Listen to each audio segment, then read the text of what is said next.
মেয়েদের বিয়ের পর বাবা মায়ের হক আদায় করা একটি গুরুত্বপূর্ণ বিষয়। বিয়ের পর মেয়েরা সাধারণত স্বামীর নিয়ন্ত্রণে থাকে এবং স্বামীর চাহিদা অনুযায়ী চলতে হয়।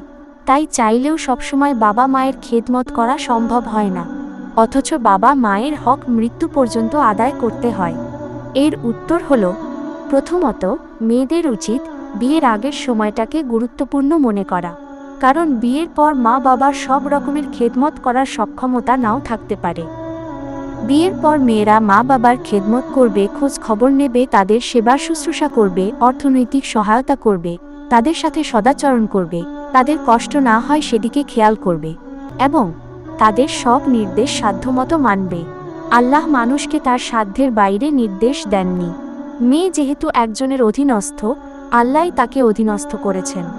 অতএব যার অধীনে সে আছে, সে যদি বাবা মায়ের খেদমত করতে না দেয়, তবে সেই মেয়ে আল্লাহর কাছে অপরাধী হবে না। তবে প্রত্যেক মেয়ের উচিত তার স্বামীর সাথে বোঝাপড়া করা, স্বামীকে ভালোবাসা দিয়ে বুঝিয়ে এই সুযোগটা আদায় করে নেওয়া। যদি তার অর্থনৈতিক সক্ষমতা থাকে, যেমন মোহর আনার টাকা, সেটা নিজের নিয়ন্ত্রণে রাখা উচিত এবং সেখান থেকে বাবা মায়ের জন্য সময়মতো খরচ করা উচিত। এছাড়াও স্বামী যদি তাকে কিছু খরচের টাকা দেয় এবং স্বাধীন করে দেয়, তাহলে সেখান থেকেও সে বাবা মায়ের জন্য খরচ করতে পারে।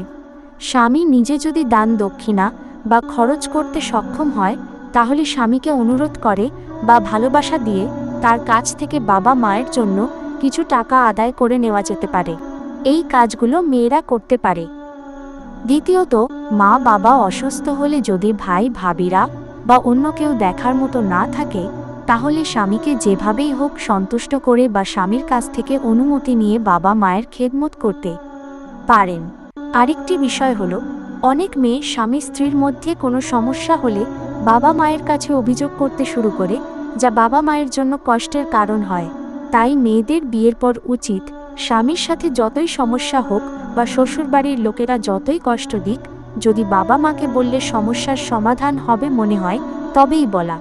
আর যদি বললে সমাধান হবে না, শুধু তারা অস্থির হবেন বা আরও কষ্ট পাবেন, তাহলে সেক্ষেত্রে তাদের সেগুলো না বলা। এক কথায়, একজন বিবাহিত মেয়ে বিয়ের পর তার বাবা মাকে যতটুকু সাধ্যে কুলায়, অর্থনৈতিকভাবে, শারীরিকভাবে, নানাভাবে তাদের প্রতি সদাচরণ করার চেষ্টা করবেন। কিছু করতে না পারলে আল্লাহর কাছে চোখের পানি ফেলে অন্তত দোয়া করতে পারেন। ফোনে ভাবিকে, বোনকে বা কাছের লোকদেরকে বুঝিয়ে বলতে পারেন যে বাবা মায়ের প্রতি খেয়াল রাখতে। আল্লাহ মানুষের অন্তর এবং সক্ষমতা দেখেন।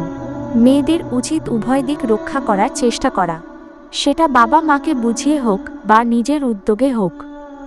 এরপরেও একজন মেয়ে চাইলে তার বাবা মায়ের অনেক ধরনের খেদমত করতে পারে এবং তাদের কষ্ট দেওয়া থেকে বিরত থাকতে পারে। সেটা নিজের উদ্যোগে হতে পারে অথবা স্বামীকে আস্থায় এনে, স্বামীকে বুঝিয়ে শুনিয়ে তার মাধ্যমেও হতে পারে।